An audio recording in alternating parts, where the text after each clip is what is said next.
I'm so pleased with this week that I'm not even going to hold a jar of bees or sit next to the hives threatening a sting. It's a sweet honey week, so I've got my honey sticks. Now, is it by a large margin?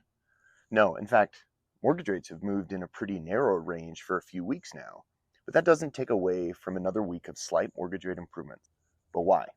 Well, it mostly stems from a statement by the president about trade negotiations with China and an announcement of a 100% tariff. Now, if you're following along, tariffs have caused huge improvements and huge losses in mortgage rates at different times this year. Now, the reasons for the losses is because of inflationary or the perceived inflationary risk that tariffs pose. I've held the view that tariffs aren't inflationary.